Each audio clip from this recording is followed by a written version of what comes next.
Apa sih itu play terapi? Tentu kita tahu, di dalam masa kanak-kanak adalah masa di mana anak-anak suka dengan aktivitas yang menyenangkan hati. Anak-anak tentu saja suka dengan bermain. Namun, kadangkala mereka juga merasa sedih, marah, takut, keliru. Tetapi anak-anak akan merasa lega apabila bermain. Oleh karena itu, pelaksanaan konseling menggunakan pendekatan play terapi berguna untuk membantu anak-anak menghadapi berbagai perasaan yang tidak menyenangkan di dalam kehidupannya. Konselor akan berada bersama klien. Nah, kliennya itu tentu saja anak-anak ya, untuk melakukan play terapi. Pelaksanaan play terapi menggunakan berbagai jenis mainan dan alat untuk bermain. Anak-anak akan meluapkan perasaan mereka ketika bermain, karena bermain merupakan salah satu cara untuk memahami dunia anak-anak.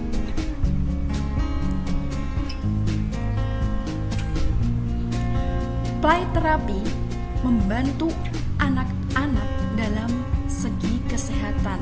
Salah satu contohnya yaitu seperti dalam kondisi pada saat kehilangan orang yang disayang akibat bencana alam. Peristiwa-peristiwa bencana alam di belahan dunia manapun tidak saja menimbulkan korban jiwa, tetapi duka dan ketakutan yang sangat mendalam. Para korban berada dalam kondisi yang sangat tidak tenang, merasa sangat takut, merasa gelisah yang tidak berkesudahan, dan tentu saja akan mengalami kepanikan. Kondisi-kondisi tersebut merupakan gangguan pasca trauma atau biasa yang disebut dengan post traumatic stress disorder atau biasa disingkat dengan PTSD.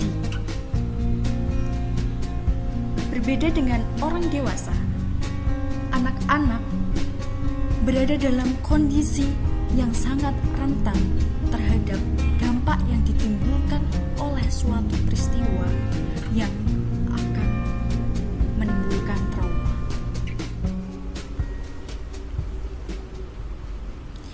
Anak-anak dengan PTSD kemungkinan menunjukkan kebingungan atau agitasi. Kondisi ini membawa pada penderitaan yang berkepanjangan apabila tidak ditangani dengan pendekatan yang tepat. Nah, maka dari itu diperlukan rancangan intervensi khusus atau campur tangan khusus dari konselor kepada anak-anak yang mengalami PTSD, yaitu menggunakan pendekatan play terapi. Nah, intervensi ini adalah salah satu cara yang tepat yang digunakan dalam memahami dunia anak-anak.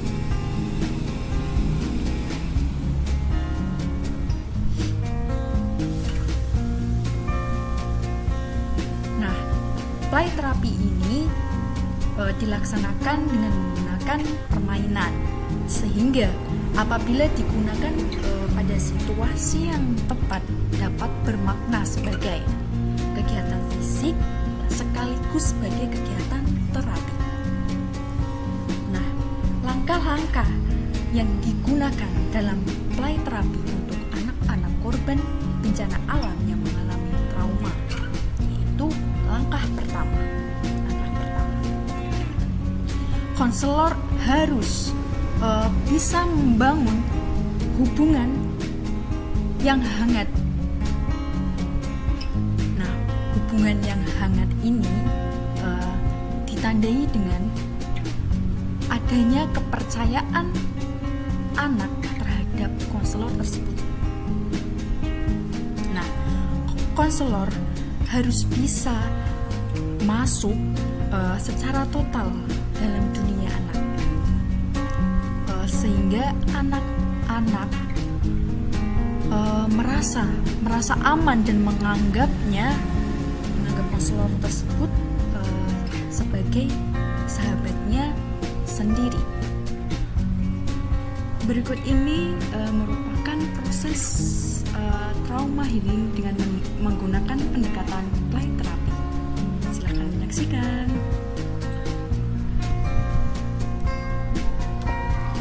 Assalamualaikum adik-adik.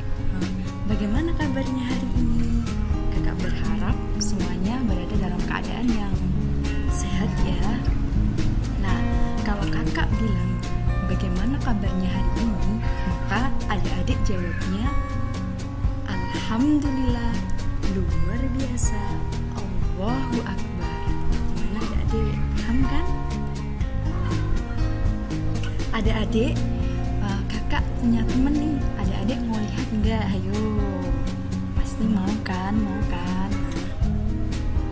Sebelum kakak memperlihatkan teman kakak, kakak belum perkenalan nih. Kakak perkenalan dulu ya. Perkenalkan, nama kakak adalah Kakak Lia. Siapa nama kakak adik-adik? Kakak Lia. Ya. Siapa namanya adik-adik? Kakak Lia. Ya. Betul sekali.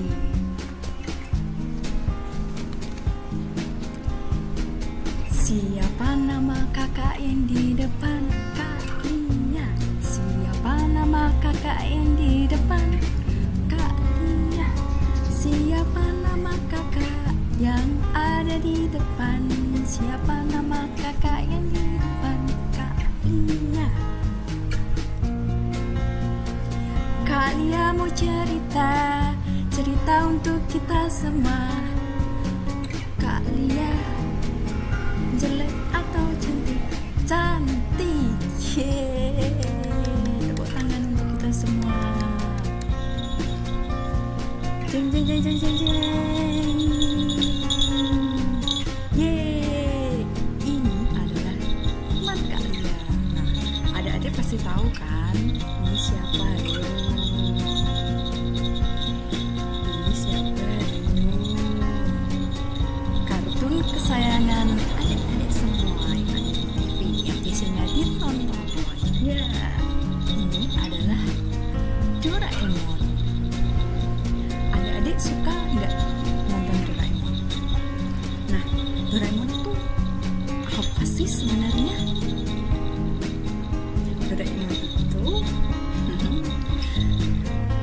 kucing kan? Doraemon ini merupakan kucing yang aneh. Kenapa aja gitu? Karena Doraemon ini mempunyai kantong yang bisa mengeluarkan apa saja. Nah, apa saja itu? Apa ya? Pasti keinginan adik-adik semua. Ayo. Doraemon, kira-kira di kantong ajaibnya ada apa ya? Ayo. Ada apa yo? Dapat ayo. Jadi apa? Prok.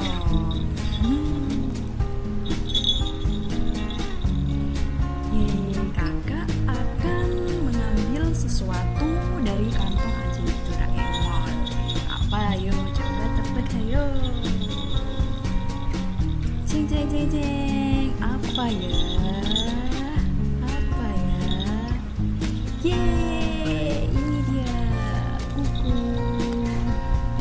Nah, di dalam buku ini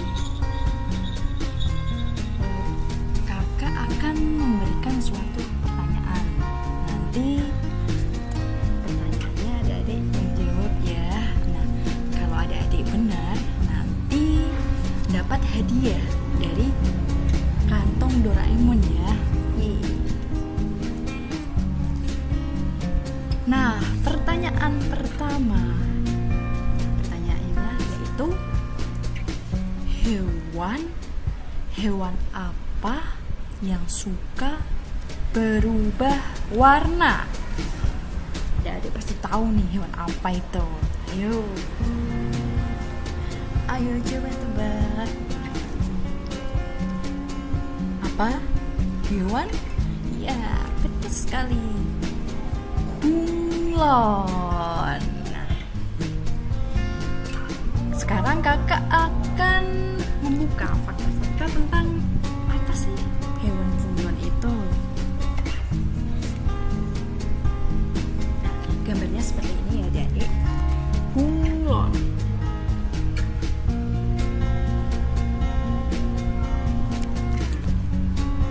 Bunglon adalah kadal yang bisa mengubah warna kulitnya. Bunglon jadi merupakan jenis hewan kadal. Nah, alasan bunglon mengubah bentuk warnanya yaitu karena mereka melakukannya ketika apa? Ketika marah atau takut. Mereka berubah warna ketika ada perubahan cahaya dan suhu udara. Dan juga yang terpenting, mereka merubah warna untuk bersembunyi atau mengecau musuhnya.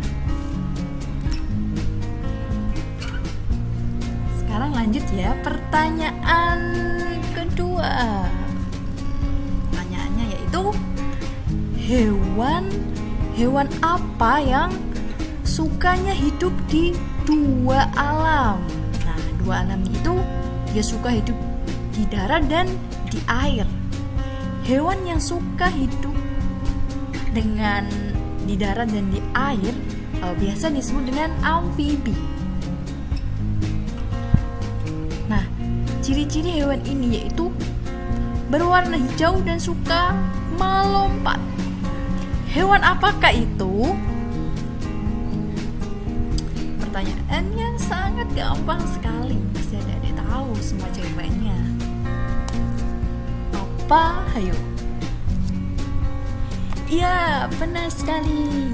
Hewan itu katak. Sekarang kita buka fakta-fakta tentang katak di buku ensiklopedia mini ini.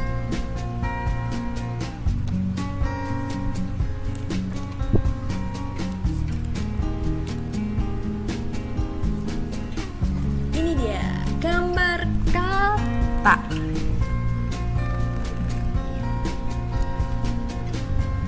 Katak. Bacakan dulu ya fakta-fakta menarik tentang katak. Katak adalah hewan amfibi. Mereka hidup di air dan di darat. Kaki belakang katak digunakan untuk melompat.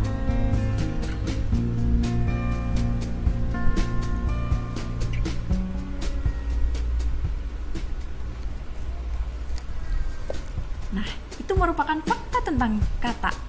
Selanjutnya, pertanyaan ketiga.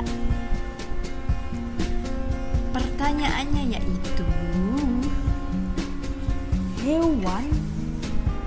hewan apa yang lehernya panjang sekali?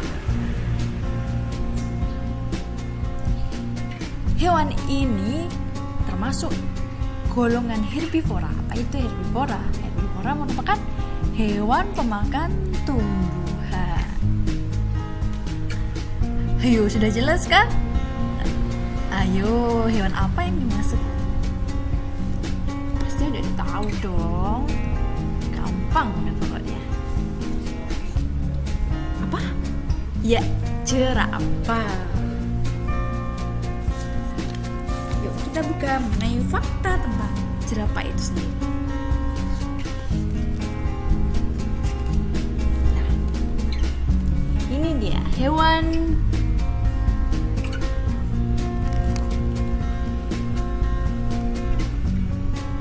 jerapah. Jerapah merupakan hewan tertinggi di dunia. Wow.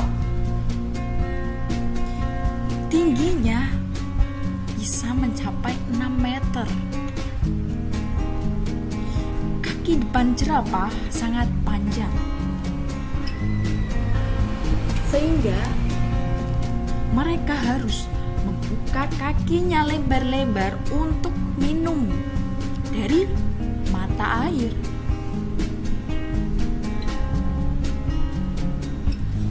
Jerapah memanfaatkan tingginya untuk memakan daun puncak pohon tentunya. Mulutnya yang kuat dapat mematahkan ranting berduri sekalipun. Wow.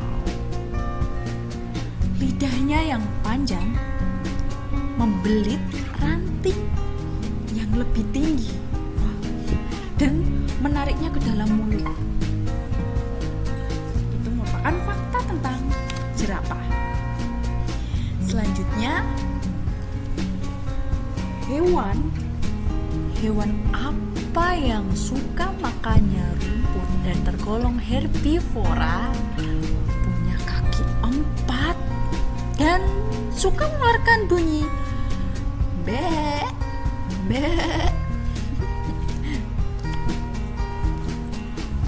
Pasti gampang ditebak ini. Ayo, hewan apa?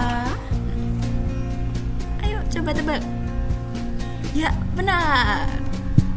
Itu adalah kambing. Kambing terkenal dengan suara khasnya yang berbunyi be. Lalu kita baca fakta mengenai kambing.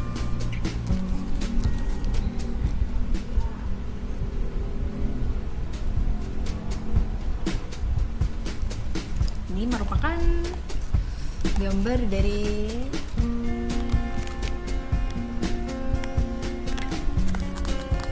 kambing.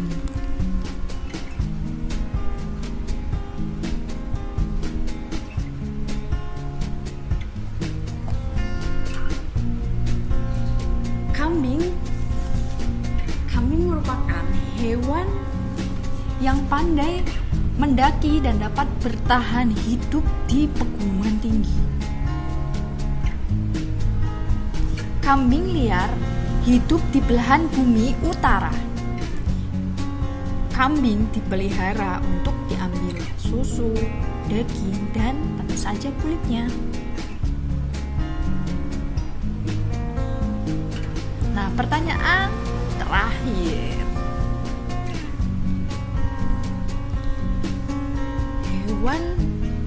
Hewan apa yang warnanya putih dan hitam? Nah, hewan ini punya kantung mata. Terus hewan ini makanan favoritnya yaitu suka makan bambu. Nah, hewan apakah itu? Pasti adik-adik semua pasti tahu ini. Ayo apa ayo? Bisa kan? Ayo tebak ayo. Hah, nggak bisa? Yang benar adik-adik. Kakak kasih tahu nggak ya? Ayo dikasih tahu nggak ayo? Kasih tahu dong. Jawabannya yaitu hewan panda. Kamu nggak tahu? Ya, kakak bacakan fakta mengenai hewan panda.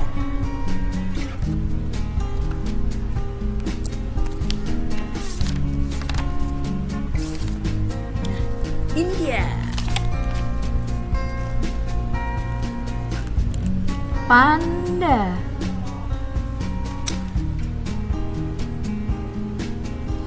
Panda merupakan beruang yang hidup di beberapa hutan bambu di dataran tinggi Cina.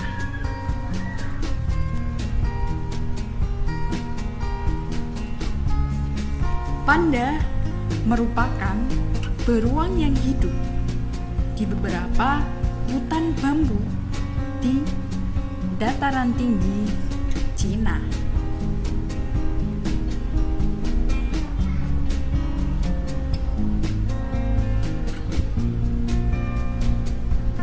Panda hanya makan bambu.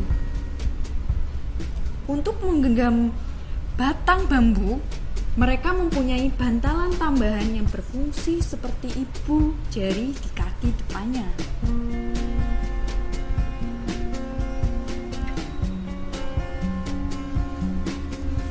Itu malah karena adik-adik sudah bisa menjawab semua pertanyaan dari kakak, pasti dapat hadiah dong dari kakak. Nanti ya hadiah. Tepuk tangan untuk kita semua. Sudah selesai dan adik-adik semua pinter-pinter semua jawabnya. Maka Doraemon akan membagikan hadiah pada semua adik-adik ya. Lewat, nah hadiahnya di mana? Nah hadiah itu di dalam kantong ajaib Doraemon. Nah, kita lihat apa saja hadiah yang ada di dalam kantong ajaib Doraemon ya. Yuk dibantu ya. Jadi apa? Prok prok prok. Yuk, kakak ambil dulu ya. Kira-kira hadiahnya apa ya di kantongnya Doraemon? 1, 2, 3. Wah, dapat mainan foto kamera. Nanti semuanya pasti bakalan dapat ya, jangan khawatir. Mana dong tepuk tangannya buat Doraemon karena kantong ajaibnya. Yeay. Kalian mau ambil lagi nggak hadiahnya apa? Hah? Yuk kita ambilin. Kira-kira apa lagi ya? Ayo dibantu ya. Kira-kira hadiahnya apa? Jadi apa? Prok yuk kita ambil ya. Apa ya kira-kira ya. Yeay, ini dia mainan kapal. Nah, adik-adik pasti suka ya nanti buat mainan.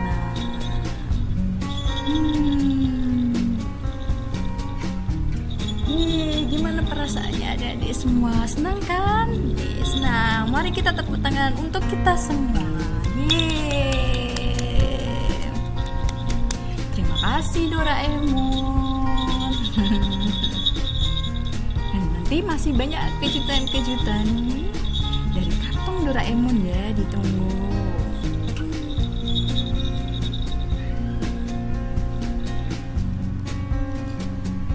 Nah, video sebelumnya kan sudah terdapat mainan ya, namanya tebak nama hewan, teka-teki. Nah, tiba pada tahap kedua. Nah, langkah kedua dimulai ketika anak sudah mulai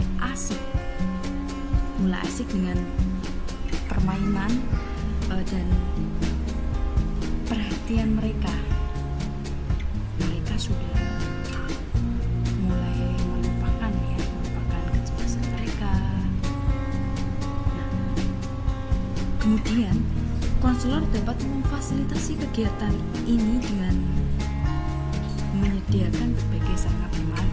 Nah, seperti tadi itu ada boneka dan buku ensiklopedia tepatnya. Nah, penggunaan media tadi, buku dan boneka tadi sebagai sarana untuk mengekspresikan sebagai perasaan dari anak-anak, seperti peristiwa yang pernah dialami di masa lampau, atau keinginan yang diharapkan terjadi di masa depan. Selanjutnya pada tahap terakhir atau terminasi. Pada tahap terakhir ini, konselor dapat mengakhiri proses konseling yang berupa trauma healing dengan pendekatan play terapi, di mana apabila anak menunjukkan ciri-cirinya seperti apa, yaitu menunjukkan ciri-ciri kemajuan dalam berbagai bentuk perilaku. Terima kasih atas kesediaan mau menonton video trauma healing dengan berbasis pendekatan terapi bermain. Semoga video saya bermanfaat. Kurang lebihnya mohon maaf. Wabillahi taufik wal hidayah. Wassalamualaikum warahmatullahi wabarakatuh.